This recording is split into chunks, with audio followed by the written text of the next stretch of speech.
जरा एक ऐसे कमरे के बारे में सोचिए जहां लाखों उम्मीदें हैं, सालों की कड़ी मेहनत है और न जाने कितनी रातों की नींद कुर्बान हुई है, और इन सब का फैसला सिर्फ 3 घंटों में होना है। ये कोई मामूली इम्तिहान का कमरा नहीं है, ये एक ऐसा मैदान है जहां सपनों की बाजी लगती है।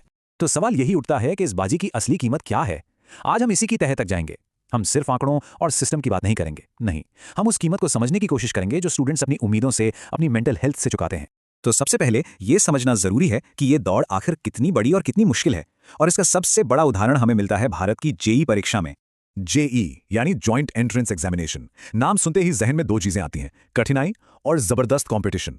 ये सिर्फ एक एग्जाम नहीं है, बल्कि देश के सबसे बेहतरीन इंजीनियरिंग कॉलेजों का दरवाजा है। एक ऐसा दरवाजा जिसे खोलने का सपना लाखों स्टूडेंट्स हर साल देखते हैं। आप इसकी मुश्किल का अंदाजा बस इसी बात से लगा लीजिए कि ये एग्जाम इतना कॉम्प्लेक्स है कि इसे सॉल्व करने के लिए इंसानी दिमाग तो ठीक है, एक खास एआई तक बनाना पड़ गया। इस एआई का नाम है आर्यभट्ट 1.0। ये बात अपने आप में एक सबूत है कि स्टूडेंट्स किस लेवल की चुनौती का सामना कर रहे हैं। सोचिए, जब एक एग्जाम को क्रैक करने के लिए एक एडवांस्ड एआई की जरूरत पड़ जाए तो स्टूडेंट्स पर कितना ज्यादा प्रेशर होगा। लेकिन देखिए, इस टेक्नोलॉजी और सिस्टम के पीछे असली इंसान है, वो स्टूडेंट्स जो इस प्रेशर को हर एक दिन, हर एक पल झेलते हैं। तो चलिए अब कहानी का फोकस उन पर लाते हैं। रिसर्च से लिया गया ये कोट इस सेक्शन का सार है। ये सिर्फ एक लाइन नहीं है, ये वो सच्चाई है जिसके साथ लाखों स्टूडेंट्स रोज जीते हैं, एक भारी बोझ। और इस बोझ के नतीजे क्या होते हैं? ये सिर्फ शब्द नहीं है, ये वो असलियत है जो तैयारी करने वाला हर स्टूडेंट महसूस करता है।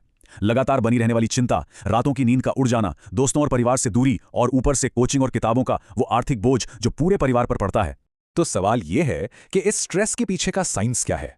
क्यों एक एग्जाम का डर इतना हावी हो जाता है? चलिए इस एंग्जाइटी इक्वेशन को थोड़ा समझने की कोशिश करते हैं।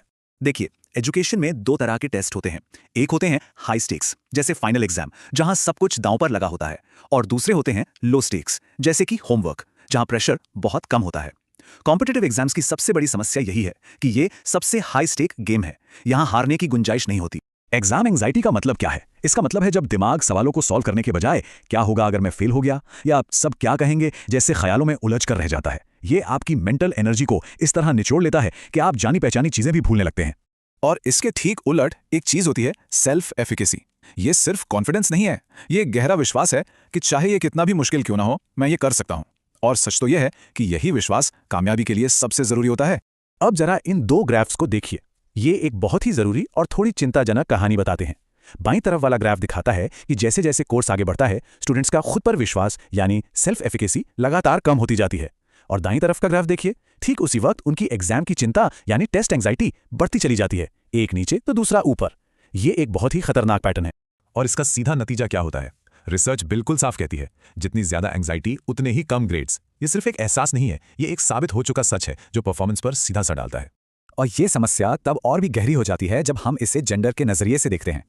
स्टडीज बताती हैं कि फीमेल स्टूडेंट्स मेल स्टूडेंट्स के मुकाबले अक्सर ज्यादा एंग्जाइटी और कम सेल्फ कॉन्फिडेंस महसूस करती हैं। और ऐसा उन कोर्सेज में भी होता है जहां उनकी संख्या ज्यादा होती है। ये दिखाता है कि ये किसी एक इंसान की नहीं, बल्कि एक सिस्टमिक प्रॉब्लम है। तो इन सब सबूतों को देखने के बाद आखिर एक्सपर्ट्स इस पूरे सिस्टम के बारे में क्या फैसला सुनाते हैं? ये लाइन इस पूरी बातचीत का निचोड़ है। जब एक सिस्टम फायदे से ज्यादा नुकसान करने लगे तो शायद वक्त आ गया है कि हम रुकें और सोचें। और नुकसान क्या है? ये सिस्टम कॉन्सेप्ट्स को गहराई से समझने की जगह रटने पर जोर देता है। ये क्रिएटिव सोच और क्रिटिकल थिंकिंग को दबा देता है। मतलब ये एजुकेशन के असल मकसद के ही खिलाफ जा रहा है। इसीलिए अब रिसर्चर्स और एक्सपर्ट्स एक बड़े बदलाव की मांग कर रहे हैं। एक ऐसा सिस्टम बनाना की जहां फोकस सिर्फ मार्क्स और रैंक पर ना हो, बल्कि स्टूडेंट की भलाई और असली लर्निंग पर हो। ये सारी बातें हमें एक बहुत ही बुनियादी, एक बहुत जरूरी सवाल पर लाकर खड़ा कर देती हैं। आखिर हम इस सब से हासिल क्या करना चाहते हैं?